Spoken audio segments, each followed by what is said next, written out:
सबसे पहले कुछ रूल जो ओल्ड रूल था उसको समझना, ठीक है। अभी का रूल क्या है कि अभी आपको नोटिफिकेशन दिखाएंगे, यहां पे क्या लिखा हुआ है ध्यान से समझना। आप 10th में बेसिक मैथ्स ले रहे हो या स्टैंडर्ड मैथ्स ले रहे हो, ये वीडियो दोनों स्टूडेंट के लिए इंपॉर्टेंट है, ध्यान से समझना। सबसे पहले कुछ रूल जो ओल्ड रूल था उसको समझना, ठीक है। सबसे पहला जब नोटिफिकेशन आया था सीबीएसई का 2019 में कोविड के टाइम पे, उसमें क्या हुआ था, देखो बोला है कि अगर एक स्टूडेंट 10th में बेसिक मैथ्स लेता है तो उसके पास अलाउ रहता था कि वो अप्लाइड मैथ्स ले सकता है 11th में। अप्लाइड मैथ्स जनरली कहां पे मिलता था, कॉमर्स में मिलता था, ठीक है। लेकिन अगर एक स्टूडेंट चाहता है कि नहीं हमको पीसीएम लेना है, 11th में हमको मैथ्स लेना है, तो एक रास्ता सीबीएसई उसमें उसमें मेंशन किया था, क्या कि उनको वापस से कंपार्टमेंट एग्जाम देना पड़ेगा, कंपार्टमेंट एग्जाम देना पड़ेगा स्टैंडर्ड मैथ्स का। और अगर तुम पास हो जाते हो देन तुम 11th में मैथ्स ले सकते हो। लेकिन फिर क्या हुआ, कोविड के टाइम पे सीबीएसई ऐसा अपडेट कर दिया कि अभी कोई बात नहीं है, अभी ये सब एग्जाम मत दो, सीधा अगर बेसिक मैथ्स लिए हो तो भी 11th में जाकर के तुम मैथ्स ले सकते हो, ऐसा सीबीएसई बोला। क्लियर है, यहां तक रूल चल रहा था। और एक बार ये चीजें अनाउंस हुआ तो हर साल सीबीएसई ये चीज अनाउंस करते जा रहा था कि बेसिक मैथ्स लिए हो कोई बात नहीं, 11th में वापस से मैथ्स ले लो, ऐसा चलते आ रहा था। और स्टैंडर्ड मैथ्स का तो सिंपल था कि आप अप्लाइड मैथ्स भी ले सकते हो और फिर अपना कौन सा मैथ्स ले सकते हो, जो 11th में लेना है पीसीएम, वो भी आप ले सकते हो। अब अभी का रूल क्या हुआ है ये समझो, ठीक है। अभी का रूल क्या है कि अभी आपको नोटिफिकेशन दिखाएंगे कि अगर आप बेसिक मैथ्स भी लेते हो 10th में, तब भी आप 11th में स्टैंडर्ड मैथ्स ले सकते हो। इसका मतलब है कि पीसीएम ले सकते हो, और यहां पे भी पीसीएम ले सकते हो, इसमें भी अप्लाइड मैथ्स ले सकते हो, इसमें भी अप्लाइड मैथ्स ले सकते हो। तो बोलोगे भैया इसका मतलब स्टैंडर्ड मैथ्स ले या बेसिक मैथ्स ले कोई फर्क नहीं पड़ेगा। अभी के टाइम पे अगर बोलोगे 11th में मेरे को पीसीएम लेना है तो शायद ज्यादा फर्क नहीं पड़ेगा। लेकिन फर्क कहां पड़ेगा अभी आपको बताते हैं। देखो सबसे पहले अगर आप पीसीएम लेना चाहते हो 11th में और अगर आप बेसिक मैथ्स लेते हो, तो यहां पे नोटिफिकेशन में क्या बोला है सीबीएसई कि देखो ऐसा है, अगर तुम बेसिक मैथ्स लियो तो तुमको डायरेक्ट हम 11th में एडमिशन नहीं देंगे।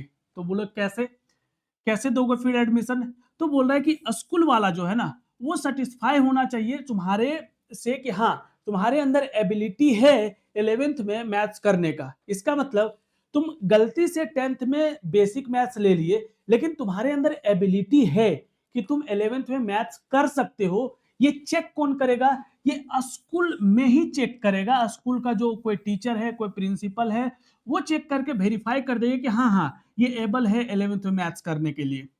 तो फिर आप 11th में मैथ्स ले सकते हो। मतलब ये चीजें किसके हैंड में डाल दिया है, स्कूल के हैंड में डाल दिया है। और स्कूल वाला को पता ही है वो आपको क्या करेगा, परमिशन दे देगा मैक्सिमम केसेस में।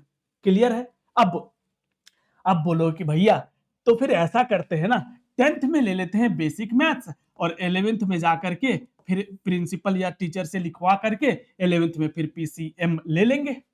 तो भाई ये गलती मत करना, बताते हैं क्यों।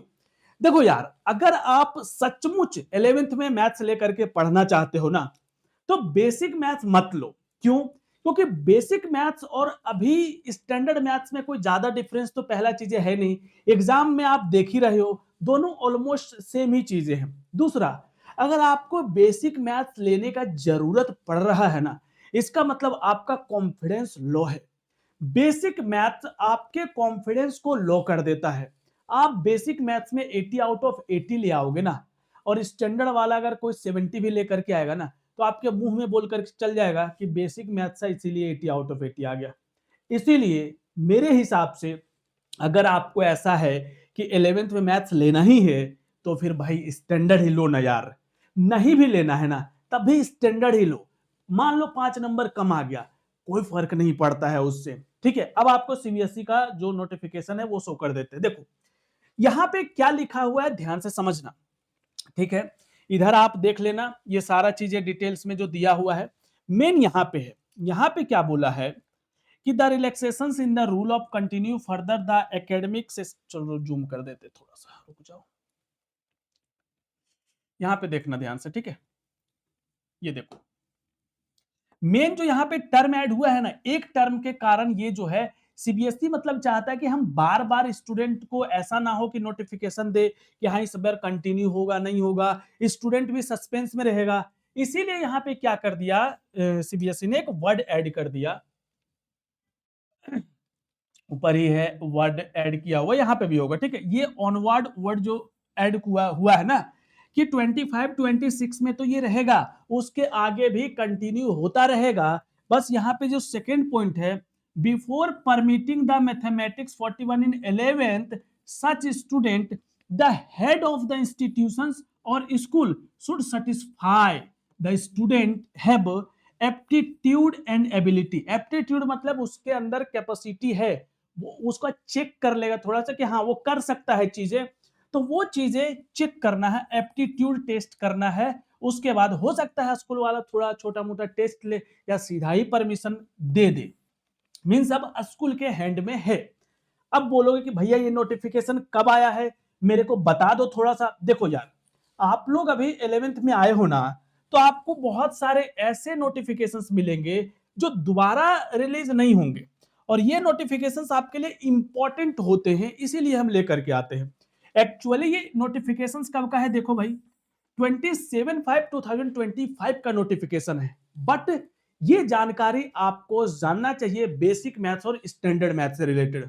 अब आपको कौन सा मैथ्स लेना है, बेसिक का स्टैंडर्ड, कमेंट बॉक्स में जरूर बताना। मेरे हिसाब से स्टैंडर्ड मैथ्स लो, बहुत ज्यादा डिफरेंस नहीं रहता है।